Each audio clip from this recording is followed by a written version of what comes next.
7h-10h sur Radio Courtoisie, ligne droite, Liselotte Dutreuil. Au-delà des résultats des élections européennes, l'information du week-end est sans conteste,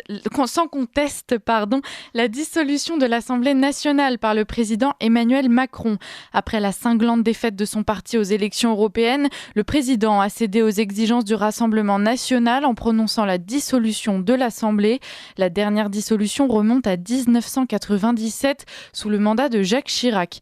Cette dissolution avait donné lieu à une longue cohabitation de 5 ans pendant laquelle Jacques Chirac avait dû gouverner sans majorité au Parlement. Si cette décision est exceptionnelle, elle peut néanmoins être d'une grande utilité pour le président de la République et relancer son mandat. C'est pour décrypter tout ceci que nous recevons aujourd'hui Frédéric Rouvillois. Bonjour. Bonjour, Liselotte. Alors, vous êtes professeur de droit constitutionnel à l'Université Paris-Descartes et délégué général de la Fondation du Pont-Neuf, auteur de nombreux ouvrages de droit et de philosophie politique, parmi lesquels Politesse et politique aux éditions du Cerf et Le gouvernement des juges, histoire d'un mythe politique aux éditions Desclés de Brouwer. Alors pour commencer, donc, le président de la République a prononcé dimanche soir la dissolution de l'Assemblée nationale suite aux résultats du scrutin pour les élections européennes. Concrètement, dans les prochains jours et donc au-delà des prochaines élections, qu'est-ce que cela signifie cette dissolution, Frédéric Rouvillois ? Écoutez, tout d'abord, comme vous l'avez dit, comme ça a été répété à d'innombrables reprises, c'est un acte grave. La gravité du ton d'Emmanuel Macron est un peu habituelle. Et parfois, il l'utilise pour un petit peu à tort et à travers. Cette fois-ci, effectivement, il y avait des raisons de le faire. Un acte grave et un acte qui, en fait, a longtemps été perçu comme très attentatoire finalement à la tradition républicaine. Il y a une histoire longue du droit de dissolution qui est extrêmement intéressante et lourde de conséquences. Et c'est un petit peu dans cette histoire donc que se situe Macron. Ceci dit, Macron envisage la dissolution vraiment sur un mode je dirais au sens technique du terme, en mode monarchique, si vous voulez. Je suis le chef. C'est moi qui décide. C'est moi qui vais prendre, qui vais tirer les conséquences librement, finalement, de cette déroute, on va dire, de mon parti et surtout de cette de ce très grand succès donc du Rassemblement national.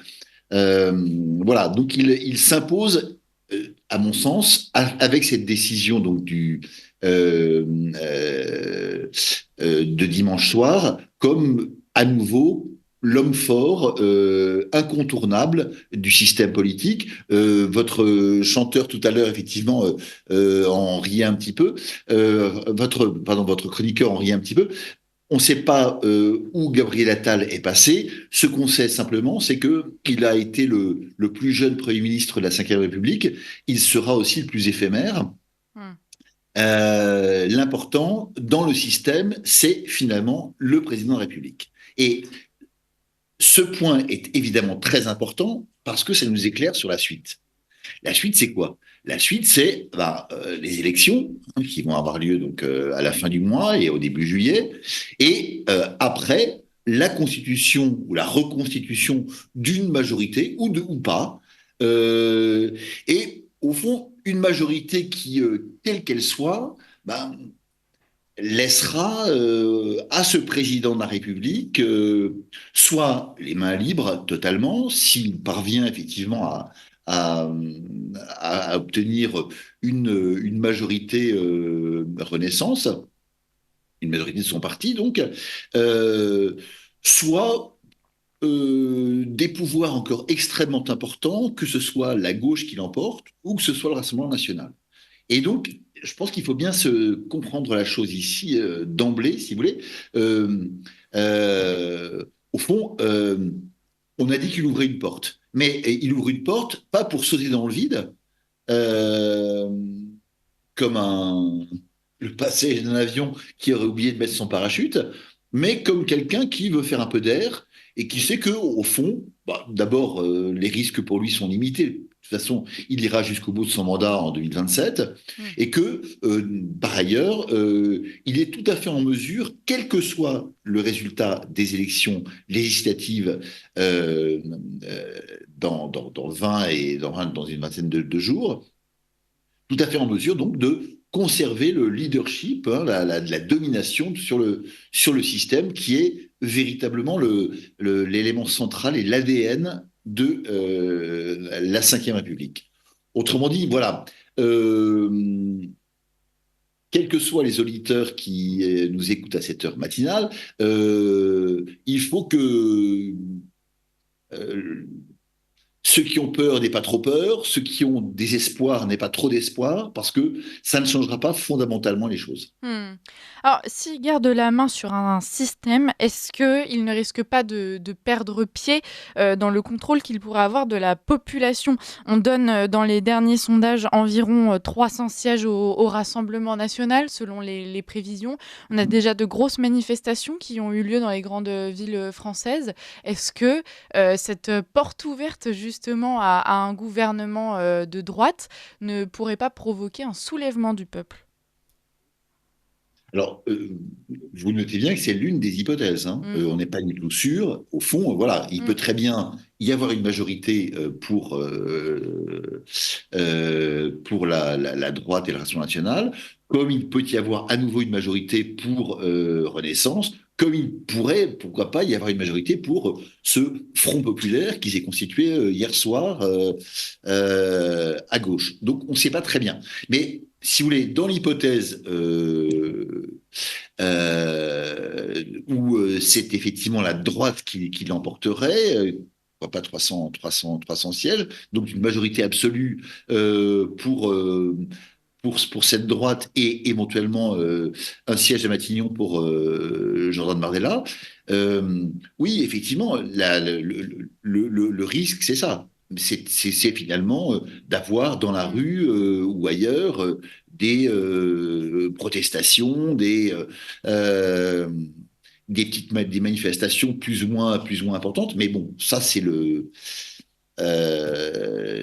jeu politique classique, effectivement, et hum, c'est finalement ce à quoi on pourrait s'attendre également, sur un vote encore plus important, naturellement, si en 2027, Marine Le Pen était élue présidente de la République. Mm.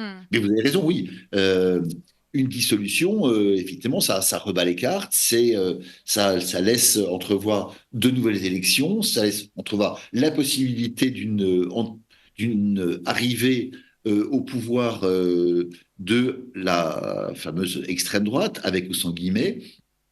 Donc, ça suscite de la part de l'extrême gauche, cette fois-ci sans guillemets, un certain nombre de réactions plus ou moins rationnelles, épidermiques, etc.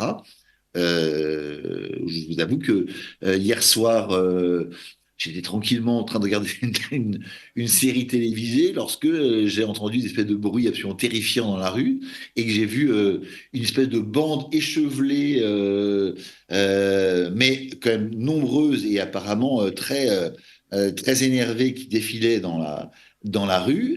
Euh, voilà, Mm. on touche du doigt ce que certains pourraient appeler les limites de l'exercice. C'est-à-dire, en fait, voilà, la confrontation entre la règle de droit, le jeu des institutions, le jeu normal des institutions, une dissolution, une élection, on ne sait pas qui va être élu, Mm. et eh bien, la rue, si j'ose dire, dans ces différentes dimensions. Mm. Je vais revenir aux dates puisque nous en parlions. Les prochaines élections auront lieu à peu près dans une vingtaine de jours. Est-ce que ce sont des dates qui ont été choisies au hasard? Et puis par ailleurs, est-ce qu'il faut comprendre, c'est un temps qui est assez court pour les partis, enfin qui laisse assez peu de temps aux partis pour s'organiser et justement Mais faire attendez, non, campagne? excusez-moi, je vous coupe d'emblée. C'est pas assez court, c'est incroyablement court. Voilà. C'est inouï, enfin pour les partis, c'est un peu du Ouais, jamais vu, si c'est vous voulez, ça. hein. C'est pas du tout du assez vos précautions oratoires vous honorent, mais objectivement, elles sont pas Mm. de rigueur, hein. en l'occurrence. C'est absolument inouï. C'est tellement court que on s'est demandé d'abord si c'était juridiquement possible, parce que l'article 12, donc sur le fondement duquel la dissolution a été prononcée, dans son alinéa 2, soyons précis, prévoit que les élections générales ont lieu 20 jours au moins et 40 jours au plus après la dissolution. Euh, Macron a décidé d'aller au plus vite, 20 jours au moins. Pourquoi? Parce que il y a ces agendas multiples, si vous voulez, qui s'imposent à lui, entre l'Ukraine, Les JO. euh, les Jeux Olympiques, le foot, le machin, etc. Donc, il veut que on fasse ça au plus rapidement, comme s'il s'agissait finalement de, voilà, vous savez, ces gens qui veulent, qui travaillent dossier par dossier.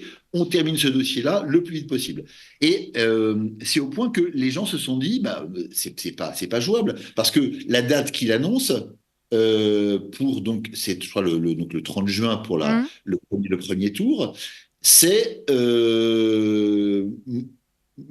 enfin les gens se situaient dans la perspective où il avait annoncé donc la dissolution le 9 et il prendrait le décret de dissolution le lendemain, le 10, pour pouvoir le publier au journal officiel. Et donc, on serait trop juste. On serait trop juste parce qu'il n'y avait pas 20 jours de délai entre la date du décret de dissolution, le 10, et finalement l'élection. Euh, et je suis allé voir donc le décret de dissolution. Eh bien, le décret de dissolution a été pris le 9. C'est-à-dire que Macron nous a fait sa petite séance télévisée. Et ensuite, il a fait rédiger le décret de dissolution. Et par conséquent, le décret en question est daté du 9. Donc, il y a pile poil les 20 jours nécessaires. Mais évidemment, c'est une durée invraisemblablement courte, dans la mesure où on sait très bien que, au fond, les élections normales, il y a une durée relativement restreinte de la durée de la campagne électorale, mais celle-ci est précédée par des mois et généralement par des années de préparation en amont. Et ici, il n'y a pas de préparation. Et donc, tout le monde a été pris de court. Moi, je pense que je pense que l'objectif de Macron, c'était en fait d'empêcher la gauche de se réunir, de partir en ordre de bataille de manière unie, et donc finalement de se garantir pour le deuxième tour des duels entre les siens, la Macronie, Renaissance, et le Rassemblement national. Et ce faisant, de tordre le bras en quelque sorte à la gauche, des unis, qui se verraient obligés finalement, dans ce contexte-là, de voter pour les macronistes pour faire entre guillemets, barrage à l'extrême droite. Finalement, ça paraissait assez logique, assez génial de sa part, assez machiavélique comme toujours, mais voilà, ça semblait être le moyen finalement assez malin finalement de se recréer une forte majorité à l'Assemblée nationale en bénéficiant des votes d'une gauche divisée et désemparée, divisée parce que tout simplement n'ayant pas eu le temps de se réunir. Or, apparemment, hier soir, si j'ai bien compris, la gauche a réussi à se réunir dans ce fameux Front populaire. Bon, maintenant, on va voir ce que ça va donner. Moi, je ne suis pas sûr que, confronté à l'attribution à la détermination des 577 candidats, ça va tenir le coup. Mais en tout cas, je crois que c'est ça l'idée. Et donc, Macron avait cette idée d'aller au plus vite pour finalement ne laisser véritablement sur le terrain au deuxième tour que les siens et le RN. Voilà, je crois que c'est ça le truc. Et puis, il y a cette espèce de côté joueur, effectivement, qui est le sien. Tout à l'heure, votre chroniqueur parlait de sale gosse. Moi, il me fait toujours penser à Billy the Kid, vous savez, dans Lucky Luke, qui veut faire des blagues parfois un peu sanglantes. Là, c'est un petit peu l'impression qu'il donne, malgré tout, dans son annonce dans son annonce de dimanche soir. d'autant plus que manifestement, il n'avait prévenu aucun des siens, et que la moindre des choses dans ces cas-là, ça aurait été de dire à ses ministres, écoutez les gars, voilà ce qu'on va faire. Ouais. Du reste, il aurait très bien pu attendre, par exemple, annoncer donc dimanche dernier qu'il avait décidé de dissoudre l'Assemblée, mais que naturellement il n'allait pas faire ça pour les Jeux Olympiques, donc que la dissolution aurait lieu au mois de septembre, par exemple. Ce qui aurait permis aux différents partis politiques de s'organiser de façon relativement. Là, il a pas fait ça, il n'a pas voulu faire ça, et c'est évidemment, c'est pas sans raison. Voilà. Mm. Merci beaucoup pour votre analyse, Frédéric Rouvillois. Merci d'avoir été parmi nous. Je rappelle que vous êtes essayiste et juriste français, auteur dernièrement de ces 3 ouvrages, Le référendum ou Comment redonner le pouvoir au peuple, Le gouvernement des juges et Politesse et politique, qui vient tout juste de paraître aux éditions du CERF. Merci beaucoup d'avoir été parmi nous et puis j'espère à très bientôt. On aura encore beaucoup à dire, à mon avis, dans les jours et les semaines qui viennent. Donc on vous réinvitera très certainement. Merci beaucoup. Merci Liselotte, au revoir.